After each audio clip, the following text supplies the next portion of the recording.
This video, I want to talk about a question I get a lot, which is how do I know if my ads are working or if they're not working? A lot of people have this question when they're first starting and they don't have that many reps with running ads.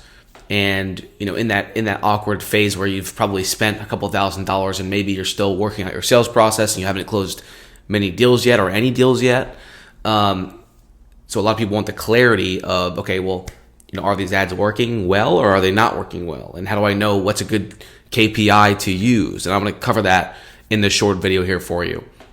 Okay, the first thing I want you to understand is that when you're running ads as a marketer, you want to think about making decisions in layers is how I describe it, right? It's not always black and white, because there's multiple variables that you need to consider when you're making decisions on is this campaign working or is it not working, and what do I define working as? Okay, so there's two layers that you want to make decisions about ads on. Okay, especially when you're running a call funnel or like a lead generation funnel where you're generating leads and you have a sales team and a sales process where you're calling the leads, getting them on calls, and then closing deals. So you have short-term metrics that you want to make decisions based on, and then you also have long-term metrics that you want to make decisions on, okay? And the reason why we want to separate these out is the same reason why you would think of anything in a short-term or long-term frame of mind, right? Some things need to be prioritized in the short term, but then there's certain things that need to be prioritized in the long term, okay? So some short-term metrics that you could also call them leading indicator metrics would be, for example, your cost per lead. How much is costing to get someone to opt in or apply for your program or your product, to get more information about it, etc. Another example of that is cost per booked call. If I launch a campaign today, right, within 2 to 3 days, I should have a decent idea of what my cost per call is within those first few days. It's a short-term metric that I can judge the campaign on, right? Same thing with cost per qualified booked call. So you don't just care about cost per booked call, especially if you have strict qualifications. You want to know what is your cost per qualified booked call, and you would know that based on if the leads filled out an application, for example, before scheduling that call, you can judge whether that lead is a qualified booked call or if they're an unqualified booked call, and you can cancel that call off the calendar, or you can do what I told you in the pixel conditioning video, where you only let the qualified applications book a call to begin with, because you send the unqualified people elsewhere. Okay, so these are a few examples of short-term metrics, right? If you look at the tracking sheet that I taught you in the last video, right? If I look at in June, for example, I can look at the first 2 weeks of June, and I can get a read on what's happening with the short-term metrics. How many leads per advertising spend that I spent, which makes up what my cost per lead is during this shorter time frame, what my cost per qualified lead is, what my cost per booked call is in this time frame. On whatever time frame I want. I could do the 1st to the 7th of this month, or whatever time frame I want. Okay. Now, the reason why these are short-term metrics is because they give you a leading indicator read on how things are going, right? It doesn't take 2 weeks for a lead to come in and judge, okay, what's my cost per lead? That's something that you can judge within a few days of launching a campaign. However, there's more important metrics that even supersede those short-term metrics, which is what we call those long-term metrics. Okay. Obviously, you wouldn't care about your cost per lead or your cost per booked call if your cost per customer acquisition and if your return on ad spend was a 10x. You could have a really high cost per lead, but if you're spending $10,000 and making $100,000 for every $10,000 in spend, that's a really good ROAS. And ROAS means return on ad spend, for those of you that are unaware. Okay, what that tells us that ROAS and CPA supersede those short-term metrics, meaning they're more important. They take priority.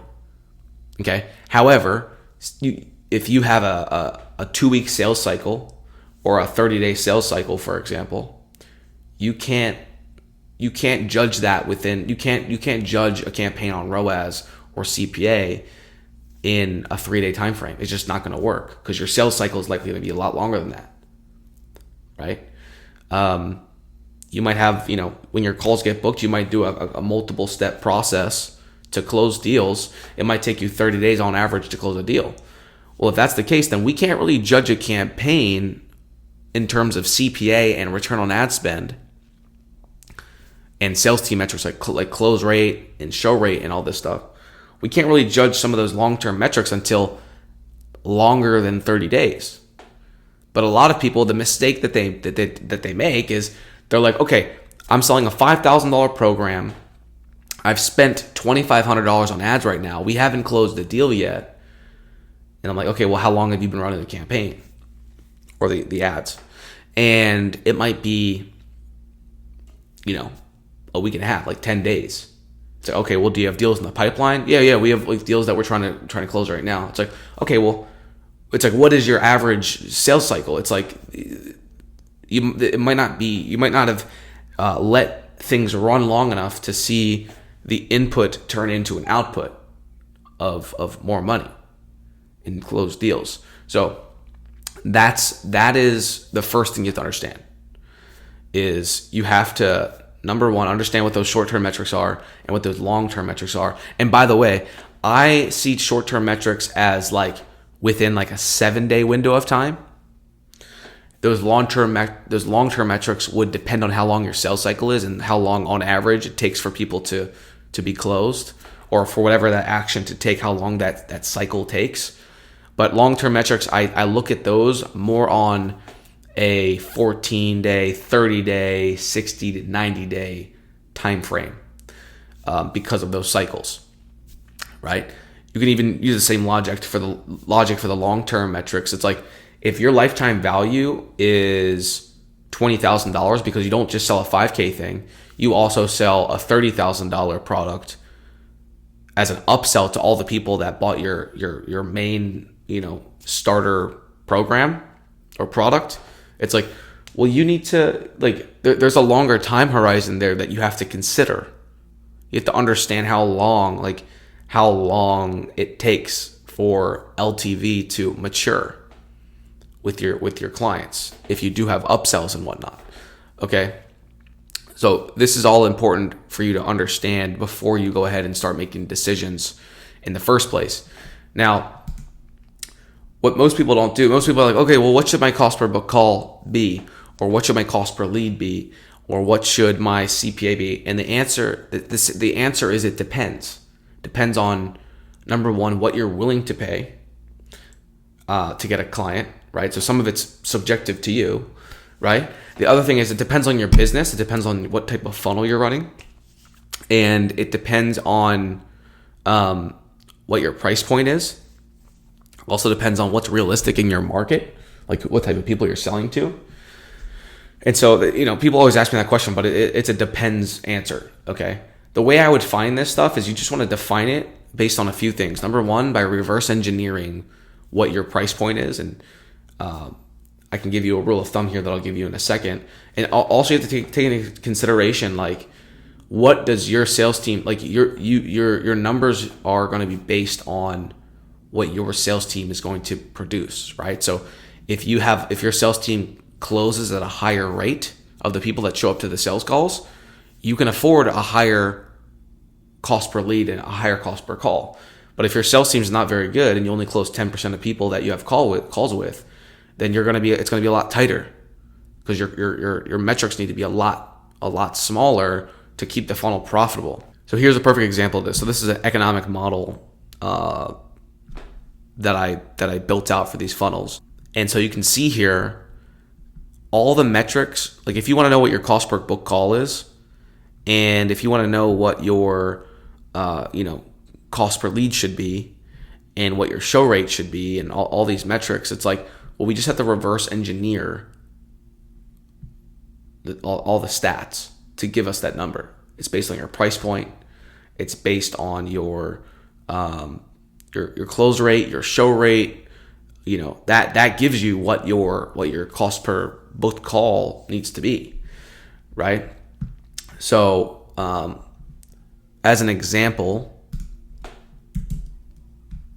let's say that you're selling a $8,000 coaching program, right? Gross contribution, $8,000 coaching program. Okay. And let's say, let's just assume that the $8,000 coaching program is basically all profit. Like there's not that much cost to deliver the program. You might have a coach on the team, and some of that, but there's not like a hard cost per unit sold, which means that it's a high margin program. Okay. And let's assume that you have a 20% close rate from people that show up to a call. And let's say that your show rate to those calls that get booked, meaning the percentage of people that book a call and actually show up, is 50%. This gives me, based on this ad spend, let's say that we're going to spend $50,000 in a month in ad spend, which might sound low to some of you, might sound high to some of you, but it doesn't matter. It's just a math example. Okay. And then I can define how much commission I'm going to pay to my salespeople. Right? So maybe I'm paying 10% or 15%. 10% is pretty typical for a closer, for 10% of cash collected. But just for math's sake, just in case, I'll put it at 15% in case yours is higher, or in case, you can obviously, you have to customize this stuff. With these stats, I'm very profitable still. I'm at like 5x ROAS here on these metrics, given I spent $50K in this month, and given my cost per scheduled call is $150, and given that my show up rate is 50%, and given my close rate is 20%, and given the price point being $8,000. Okay. Now, one rule of thumb that I would use is your target CPA, if you have a high margin product, should be 20% of the total price. So in this example, if you have an $8,000 price point, even if you don't collect all the $8,000 up front, right, you can still collect payment plans, but the target CPA should be about 20% of your total price point or lower. That's like what you want to target. That's what you want to accomplish. Okay. Obviously, you can choose to make it lower or higher or whatever, but that gives you healthy profit margins if you're at 20% or lower, considering everything else in your business is working properly. Okay, so the question is, what is 20% of $8,000? 8,000 divided by 5, or we'll do times 0.2. 8,000, times 0.2. $1,600. So that would give us a target CPA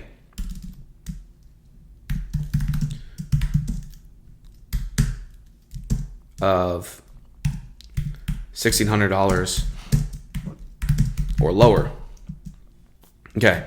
Now that's useful because then we can take that number. And by the way, $1,600, that's your ad spend CPA, meaning how much it's costing in ad spend to acquire one client, to acquire one customer in this offer example.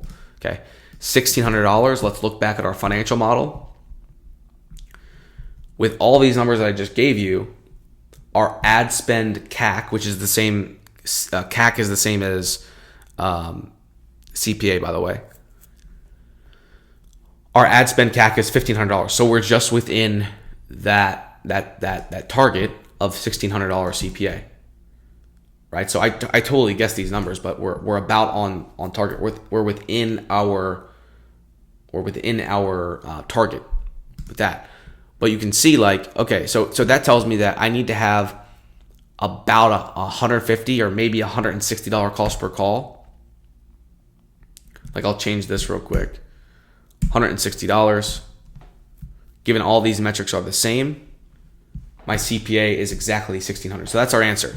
Our cost per booked call with all these metrics needs to be at $160 based on the math. Cost per booked call, KPI, equals $160. Right? So this is just an example of how you reverse engineer based on your price point, and then defining a target CPA, which again means cost per customer acquisition.